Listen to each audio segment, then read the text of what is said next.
ओम गणेशाय नमः। ओम नमः शिवाय। मैं निखिल ज्योतिष आचार्य आप सभी का मेरे चैनल पर पुनः स्वागत करता हूं। आशा करता हूं कि आप सभी स्वस्थ होंगे। महादेव की कृपा आप सभी पर सदैव बनी रहे। ये वीडियो कर्क यानी कि कैंसर के लिए बहुत विशेष है, क्योंकि ये वीडियो है 18 से 24 अगस्त 2025 के साप्ताहिक राशिफल के बारे में। कैसा रहेगा आने वाला सप्ताह कर्क के लिए। जो मेरा साप्ताहिक राशिफल होता है वो प्रमुखतः चंद्रमा और उनकी गति पर आधारित होता है। चंद्रमा बहुत विशेष ग्रह हैं।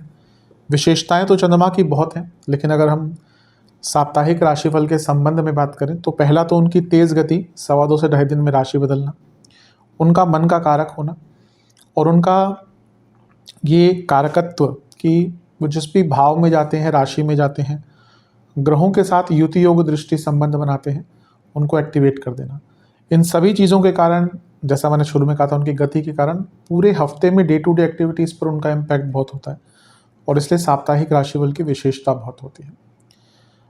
क्या प्रभाव रहेगा आने वाले सप्ताह में ग्रहों का हमारे ऊपर। इस अंधकारमय जीवन में ज्योतिष एकमात्र विद्या है जो हमें थोड़ा गाइडेंस दे सकती है, और भले ही सामान्य आधार पर ये राशिफल दिए जाते हैं, लेकिन गाइडेंस के लिए बहुत अप्रोप्रिएट होते हैं। यदि आपकी लग्न राशि या चंद्र राशि कर्क है, दोनों ही गाइडेंस के लिए इस राशिफल को देख सकते हैं। शुरू करते हैं। चंद्रमा आपके 12वें घर यानी कि मिथुन में आ जाएंगे। ये होगा 18 तारीख को 2 बजे दिन के, और 20 तारीख शाम के 7 तक यहीं पर रहेंगे। चंद्रमा का 12वें घर में आना कोई बहुत विशेष नहीं माना जाता, क्योंकि वो लग्नेश है। मैं हमेशा इस चीज़ को बताता हूँ कि चंद्रमा का सबसे ज़्यादा प्रभाव अगर किसी पर पड़ता है तो कर्क पे ही पड़ता है, क्योंकि लग्नेश है। तो जब लग्नेश, लग्न के स्वामी 12वें घर में होंगे तो सबसे पहला सेहत पर थोड़ा बुरा प्रभाव, इनसिक्योरिटीज़, खर्चों का बढ़ना, ये सब दिखेगा। लेकिन यहाँ पर बात यह है देखने वाली कि यहाँ पे चंद्रमा के साथ 2 शुभ ग्रह हैं, एक गुरु और एक शुक्र।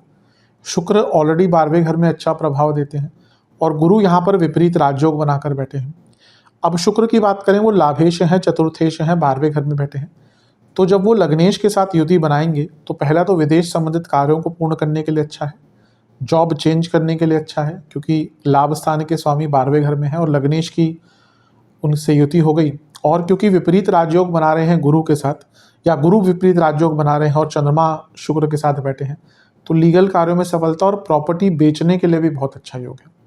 लेकिन हाँ, जैसे मैंने शुरू में ही कहा था, सेहत का ध्यान दीजिएगा और खर्चे अत्यधिक बढ़ सकते हैं। कि सारे शुभ ग्रह मिलकर छठे घर को देख रहे हैं। अगर ऐसी किसी स्थिति में हैं आप जहाँ पर आपका कोई लीगल प्रॉब्लम चल रहा था और उसको कॉम्प्रोमाइज़ करने की बात होने वाली है या हो रही है, तो ये बहुत अच्छा टाइम है चीज़ों को सेटल करने का, कॉम्प्रोमाइज़ करने का। अगर आप ऑलरेडी किसी डिज़ीज़ से गुजर रहे हैं, कोई हेल्थ इशू है, यहाँ पे बहुत केयरफुल रहेगा और अपने दवाइयों आदि को बहुत ज़्यादा मिस मत कीजिएगा। और सबसे बड़ी बात है, सेल्फ मेडिकेशन से भी इस टाइम पे बचना है। नवांश कुंडली बताती है कि ये टाइम थोड़ा सा आध्यात्मिक स्वरूप से बिताइए। जो एक अनिश्चितता है चंद्रमा की, अवश्य कम होगी। गज केसरी योग भी बन रहा है तो अवश्य प्रार्थना आदि करनी चाहिए। दशांश कुंडली कार्य क्षेत्र में ठीक है, चेंज करने का मौका मिलेगा, कुछ अच्छे अवसर भी मिलेंगे। बस अपनी कार्यशैली पर ध्यान दीजिएगा, प्रोफेशनल रहिएगा। बिजनेस सब ठीक है, लेकिन इंस्पिरेशन की कमी है। कभी कभी जो बिजनेस करते हैं उनको नई चीज़ें ढूंढने के लिए इंस्पिरेशन चाहिए होती है और वो इंस्पिरेशन खुद ही तलाशनी पड़ती है। लव लाइफ, डिटर्मिनेशन की कमी है चीज़ों को ठीक करने के लिए। वो डिटर्मिनेशन ले आइए, चीज़ें ठीक हो जाएंगी। वैवाहिक जीवन, बहुत ज़्यादा बुद्धिमत्ता का उपयोग मत कीजिए, इमोशंस का उपयोग कीजिए। बहुत ज़्यादा लॉजिकल चीज़ें ना घर में और परिवार में नहीं चलती। बाहर आप कितना भी लॉजिक झाड़े, घर में चीज़ों को अलग प्रकार से देखना पड़ता है। स्टूडेंट्स, आप पहले तो अपनी वाणी पर और अपने कम्युनिकेशन पर ध्यान दीजिए। बहुत ज़्यादा किसी से बातचीत और अपना टाइम वेस्ट करना, यहाँ पे वाणी पे अंकुश लगाना है और अपने कम्युनिकेशन को बेटर करना है। दोनों के लिए ही अच्छा टाइम है। सेहत के दृष्टिकोण से पैरों के रोग, कफ रोग और आँखों के रोग, इनडाइजेशन रहेगी। सर्वाष्टक में आपका 10वां घर बली है। जॉब चेंज करने के लिए अच्छा टाइम दिख रहा है। 20 तारीख शाम के 7 बजे चंद्रमा राशि बदलेंगे और आपके लग्न भाव यानी कि कर्क में आ जाएंगे। 23 तारीख सुबह के 1 तक यहीं पर रहेंगे। शुक्र अगले दिन यानी कि 21 तारीख को राशि बदल लेंगे, तो बहुत लंबा टाइम वो चंद्रमा के साथ बिताएंगे, इसलिए शुक्र को भी यहाँ पे इंक्लूड कर लेते हैं। अगर कुछ ही घंटों की बात होती, आधे दिन की बात होती, अलग बात थी, लेकिन यहाँ पे चंद्रमा शुक्र के साथ बहुत टाइम रहेंगे। लग्न में चंद्रमा, बुध और शुक्र तीनों ही शुभ ग्रह हैं, सौम्य प्रकार के ग्रह हैं। ठीक है कि जो चंद्रमा है ये अमावस्या के पास के हैं, तो उनका पक्ष बल कम हो गया, लेकिन शुक्र बुध साथ में बैठ गए तो शुभता बढ़ती ही है। और चंद्रमा भी सौम्य प्रकार के ग्रह हैं और आपके लग्नेश हैं। शुक्र लाभ स्थान के स्वामी और चौथे घर के स्वामी हैं। बुध आपके तीसरे घर और 12वें घर के स्वामी हैं, और चंद्रमा तो लग्नेश ही हैं। हाँ, खर्चे थोड़े बढ़ेंगे, लेकिन विदेश से लाभ मिलने की बहुत उम्मीद है। वाहन खरीदने के लिए बहुत अच्छा टाइम है। प्रॉपर्टी बेचने के लिए फिर से अच्छा टाइम है। क्यों? क्योंकि चौथे से 12वें और लग्न से 12वें यानी कि बुध दोनों ही चौथे घर के स्वामी के साथ बैठे, तो हफ्ते का शुरुआती भाग भी और मध्य भाग भी प्रॉपर्टी बेचने के लिए बहुत अच्छा है। और इन 3 ग्रहों का मिलन लग्न में बहुत क्रिएटिविटी बढ़ाता है, बहुत ज़्यादा व्यक्ति की सोच को सार्थक करता है, सकारात्मक करता है। और ये लग रहा है कि हफ्ते का मध्य भाग कोई बहुत शुभ न्यूज़ आपके लिए लेकर आएगा। अच्छा है, कई कार्य बन सकते हैं। और यहाँ से 3 शुभ ग्रहों का सप्तम को देखना, विवाह संबंधित भी कुछ अड़चनें आ रही थी वो भी दूर होंगी, और बिजनेस में भी आपको काफ़ी लाभ प्राप्त होगा। नवांश कुंडली बता रही है कि यहाँ पे सब कुछ ठीक है, बस अपने व्यवहार में थोड़ी सी सौम्यता रखिएगा। दशांश कुंडली कार्य क्षेत्र में कुछ बड़ा काम मिलने की उम्मीद है। बिजनेस के हिसाब से आपको अपने बिजनेस की मार्केटिंग स्ट्रेटजी पे बहुत काम करना पड़ेगा। ऐसा लग रहा है कि बाकी चीज़ें अच्छी हैं, प्रोडक्ट्स अच्छे हैं आपके, लेकिन मार्केटिंग अच्छी नहीं है, तो इस पर विचार कीजिए। लव लाइफ, वाणी पर बहुत ध्यान दीजिएगा, क्योंकि कुछ ऐसा बोल देंगे इसके कारण झगड़े होके रहेंगे। वैवाहिक जीवन थोड़ी सकारात्मकता बना कर रखिए। कभी कभी क्या होता है ना, हम खुद ही होपलेस हो जाते हैं, तो चीज़ें होपलेस ही रहेंगी। स्टूडेंट्स के हिसाब से एक ही चीज़ कहूँगा कि थोड़ा अवेयर रहिए, थोड़ा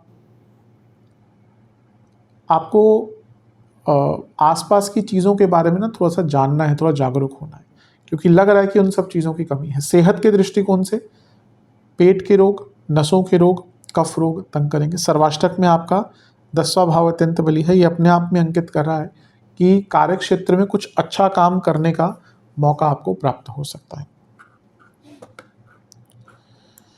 23 तारीख सुबह के 1 बजे चंद्रमा आ जाएंगे आपके दूसरे घर में यानी कि सिंह में, और सप्ताह के अंत तक यहीं पर रहेंगे। चंद्रमा का दूसरे भाव में आना कोई बहुत ज़्यादा बुरा तो नहीं माना जाता, लेकिन यहाँ पे अगर देखें तो चंद्रमा सूर्य के साथ हैं, तो बन गया अमावस्या दोष, और चंद्रमा केतु के साथ हैं तो बन गया ग्रहण दोष, और केतु तो सूर्य के साथ ऑलरेडी हैं, तो ये बन गया ग्रहण दोष एक और। हफ्ते का अंतिम भाग थोड़ा कष्टकारी जा सकता है। पहला तो चंद्रमा इसमें इन्वॉल्व है, मारक भाव में है, ग्रहण दोष है। हफ्ते का शुरुआती भाग भी और अंतिम भाग भी ये सेहत के लिए बहुत अच्छा नहीं दिख रहा। अंतिम भाग में कुछ इंजरीज भी हो सकती हैं, अंतिम भाग में कलह कलेश घर में हो सकते हैं। वाणी के स्थान में ग्रहण लग रहा है, तो वाणी के कारण कई प्रकार की प्रॉब्लम्स। ये अर्थ त्रिकोण है, कार्य क्षेत्र में फोकस की कमी, गलत जगह पे पैसा लगाना, घर में जैसा बनेगा बहुत कलह कलेश, और वाणी पर बिल्कुल नियंत्रण हट जाना। हफ्ते का अंतिम भाग आपके लिए काफ़ी कष्टकारी है। कहीं पैसा नहीं लगाना, कार्य क्षेत्र में बहुत केयरफुल रहिएगा, फोकस कम होगा। वाणी पर तो अंकुश लगा के रखिए। कभी कभी मौन व्रत बहुत अच्छा होता है रखना। आजकल हम इतना बोलते हैं या लोगों से इतना इन्वॉल्व रहते हैं, या कभी कभी ऐसे टाइम में तो जब ऐसे योग बनते हैं तो चुप ही रहना चाहिए। यही यही विशेषता होती है ज्योतिष की, कि भाई व्यक्ति को बता दे पहले कि हाँ ऐसा है, तो अपने आप को थोड़ा सा कंट्रोल रखें। मारक भाव में है, इसलिए यहाँ पे इंजरीज के योग भी हैं, थोड़ा केयरफुल रहेगा। अगर आपकी दशा अंतरदशा ही किसी मारकेश की चल रही है, मंगल केतु की चल रही है, मंगल अगर पीड़ित है, अच्छे ना मंगल नहीं क्योंकि मंगल योग कारक है, तो काफ़ी प्रॉब्लम्स हो सकती है। नवांश कुंडली बताती है कि बहुत बैलेंस्ड वे में ये टाइम बिताना है आपको। दशांश कुंडली कार्य क्षेत्र में बिल्कुल लड़ाई झगड़ा नहीं, कोई आपको पोक भी करे ना, इस टाइम पे आपको जवाब नहीं देना, काम से काम रखिएगा। बिजनेस में अचानक से पैसा आ सकता है, लेकिन लालच के कारण नुकसान भी हो सकता है। जो चीज़ें बहुत लुभावनी दिखे ना, उनसे बच के रहिएगा इस टाइम पे। लव लाइफ, एक ही प्रॉब्लम है कि एक दूसरे को ना जो समझने का प्रयत्न होता है वो खत्म सा हो गया है। आज के टाइम में रिलेशनशिप बहुत कॉम्प्लिकेटेड है, क्योंकि चीज़ें बहुत बदल गई हैं। अगर आज के टाइम में आप रिलेशनशिप पर काम नहीं करते तो चीज़ें बहुत बिगड़ती हैं। तो यहाँ पे आपको अपने रिलेशनशिप को टाइम और एफर्ट्स देने पड़ेंगे। वैवाहिक जीवन ठीक है, ऐसी कोई बहुत बड़ी दिक्कत भी नहीं दिख रही, लेकिन थोड़ा जागरूक रहिए अपने लाइफ पार्टनर की उम्मीदों के बारे में, उनकी एक्सपेक्टेशन के बारे में। ऐसा लग रहा है उनकी एक्सपेक्टेशंस को आप नज़रअंदाज कर रहे हैं और उसके कारण दिक्कत बढ़ रही है। स्टूडेंट्स की जहाँ तक बात है, बहुत एकाग्रचित करने की आवश्यकता है मन को। हफ्ते के अंतिम भाग में मन एकदम अस्त व्यस्त रहेगा और अगर एग्ज़ाम वगैरह पढ़ता है तो बुरा प्रभाव रहेगा। मेडिटेशन कीजिएगा, अवश्य लाभ प्राप्त होगा। सेहत की जहाँ तक बात है, दांतों के रोग, आंखों के रोग तंग करेंगे। सर्वाष्टक में आपका 12वां घर बली है, खर्चे बहुत बढ़ेंगे हफ्ते के अंत में भी। धन का भारी नुकसान हो सकता है, थोड़ा केयरफुल रहिएगा। उपाय के स्वरूप में शिव चालीसा का एक बार पाठ कीजिएगा। महादेव का गंगा जल से अभिषेक करके ओम महादेवाय नमः इस मंत्र का 21 बार जाप कीजिएगा। आशा करता हूँ कि वीडियो काम आएगी। चैनल पर नए हैं, सब्सक्राइब कीजिए, वीडियो को लाइक कीजिए। मिलता हूँ आप सभी से अगली वीडियो में, तब तक के लिए ओम नमः शिवाय।